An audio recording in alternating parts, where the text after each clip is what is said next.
reality. Dito sa mental reality, doon tayo nakaka-form ng goals eh.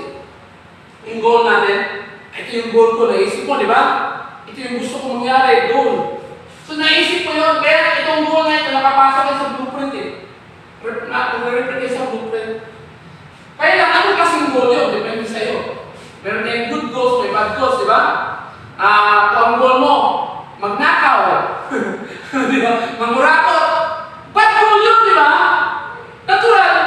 Whatever is your goal, masasagap yan ang emotional reality mo, tama? Kasi dito sa emotionality, kailangan ng focus.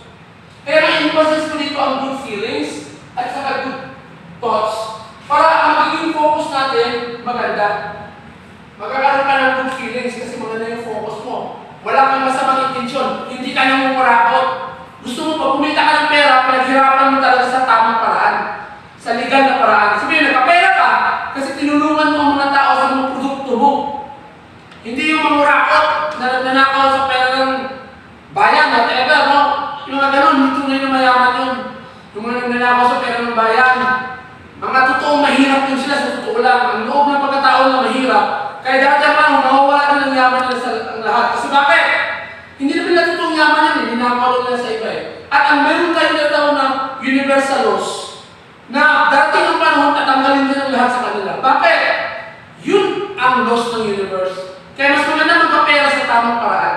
Yung talaga nagbigay ka ng serbisyo, nagbigay ka ng produkto, na binayaran yung produkto na nakatulong sa kanila.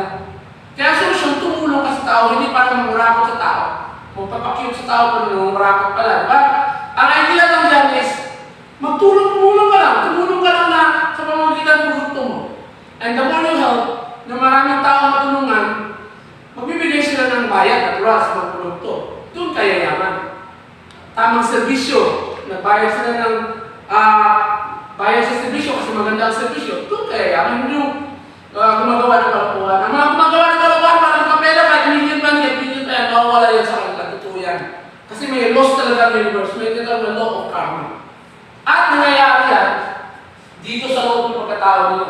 Para pinaka-best, para hindi mawala yung yaman natin, gamitin natin yung tama. At meron tayo good thoughts, hindi ka nag-isip na masama, at meron kang good feelings kasi hindi ka nakukonsensya. Kasi ang ginawa ko tama naman. Wala kang inagbabaling tao. Kaya ito yung emotional natin ito, kaya may focus yan. Then, dahil sa emotional natin, magkakaroon ng formation. Siyempre doon, papasok yung pagmamanage mo. Yung proper management mo sa mga bagay-bagay. Tandaan natin ha, isabi ng eksperto, huwag mong i-manage ang tao. Ang i-manage mo lang, yung mga walang buhay. Kaya minamanage natin time, di ba? Minamanage ang pera, tama? Minamanage yung mga bagay-bagay. Huwag mong i-manage ang tao. Ano ang gagawin mo sa tao? Huwag mong i-manage ang tao. Ang gagawin mo sa tao, i-lead mo. Dapat maging leader ka sa tao.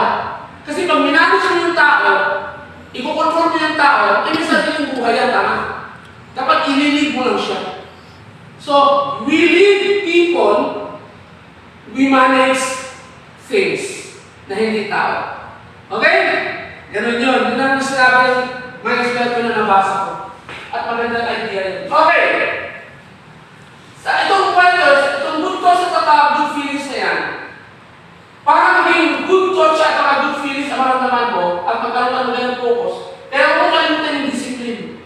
Remember yung focus mo, nagsisimula yan sa goal na naisip mo. At para maging maganda yan, mag-develop yung tinatawag na self-development, business trainings, okay, ma-develop yung sarili natin through trainings. Nasa ito siya, leverage, passive income, dito lang iti-trade po yan. Ngayon, paano magkaroon tayo dito ng proper use of our life force at magkaroon tayo ng good culture? Kailangan ng subconscious-minded programming. Dapat pag may mabago tayo dito.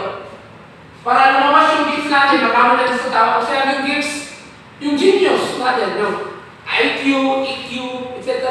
Yung mga talents natin, yung mga gifts yun eh. Okay? Gamitin natin yan para ma-develop yan, i-focus natin yung mga success habits. Success habits, na yun ang mag-energize sa atin kasi ito yung magpapakita ng capacity natin, yung spiritual reality natin. At siyempre dito naman sa good feelings, pinapakita yung passion, yung passion natin, yung gusto natin gawin, at yun ang i-develop natin sa network marketing skills natin. Network marketing skills. And ito yung sabihin na mapa-action sa atin, dalawang source ng actions natin. Skills at saka habits. Okay? Kasunod kong video, i-emphasize natin ang connection nito sa pagbuha ng ating physical reality.